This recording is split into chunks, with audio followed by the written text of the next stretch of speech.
နောက်စိတ်ဆိုးနေရလားစိတ်ဆိုးနေရလားစိုးပါနဲ့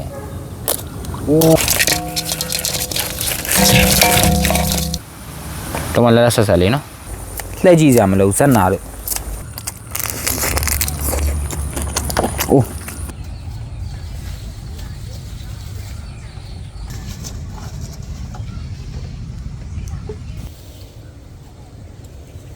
ကဲလက်ကွင်းရေငါ့ကိုစားဖို့တောက်ဖို့လေးဖန်တီးပေးပါဦး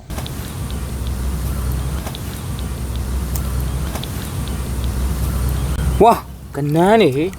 ကနန်းနေဘိုက်ကတော့တင်းပြီငါစိတ်ဆိုးနေရလားစိတ်ဆိုးနေရလားစိုးပါနဲ့ကြီးပဲကနန်းခဏတော့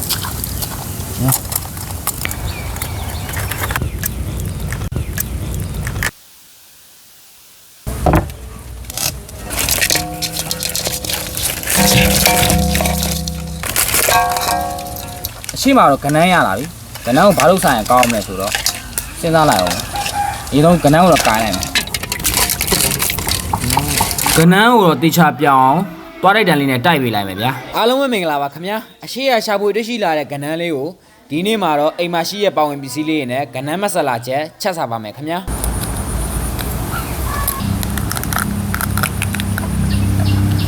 ဒီဘောအခွန်လေးတော့ဖယ်လိုက်ပါမယ်အကောင်ကကြီးတော့တစ်ချမ်းခွဲလိုက်မယ်ကွာ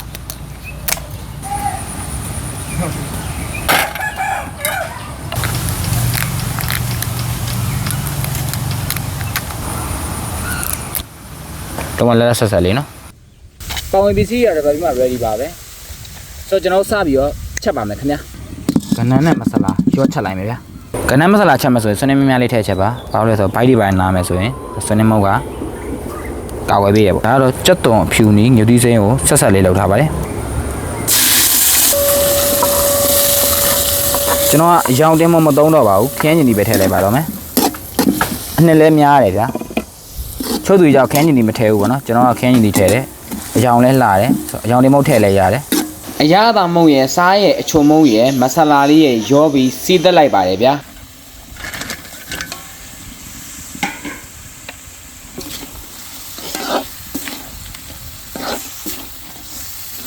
ကဲကျွန်တော်မီအေးလေးနဲ့နောက်ဆုံးမှာတော့ ready ဖြစ်တော့မယ်ဗျာကြက်ဥကိုဒါရေနဲ့ရောပြီးတော့ခလောက်ထားတာပါအနှစ်များတာပေါ့ဗျာပို့ထဲလိုက်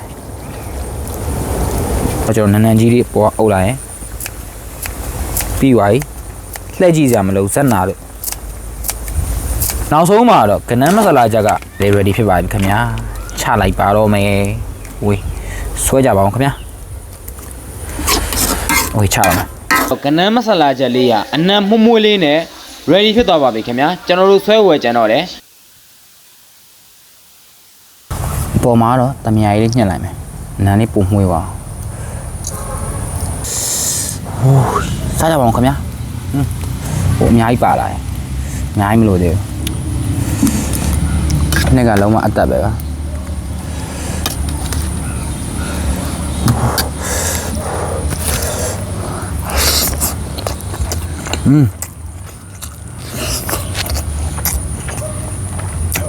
တမယာနဲ့မှုနဲ့တော်တော်မိုက်ရပါကွာ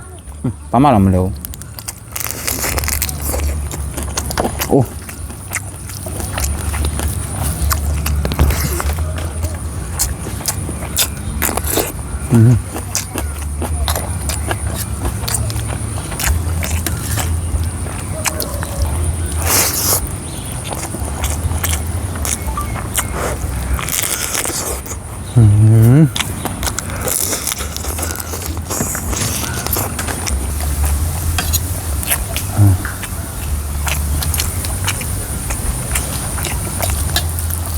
ရေတော်မိုက်ရပါအဲ့နဲ့တော်မိုက်ရ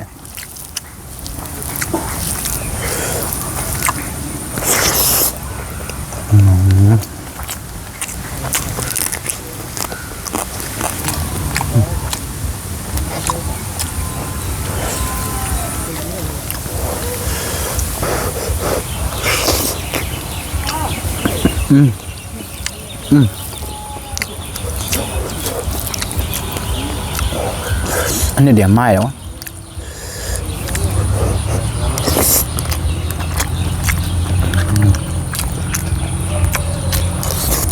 ခင်ဗျာညက်တော့တော်မိုက်တော့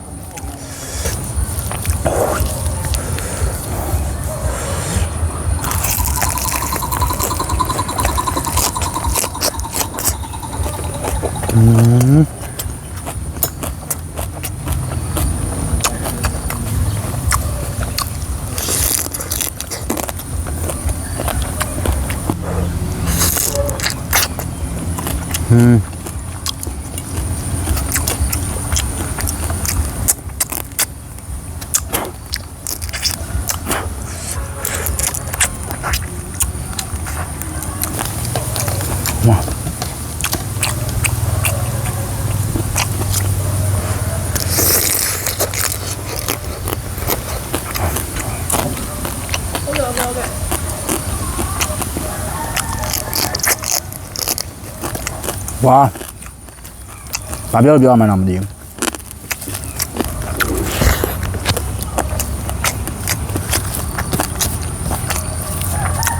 ကိုရရောင်း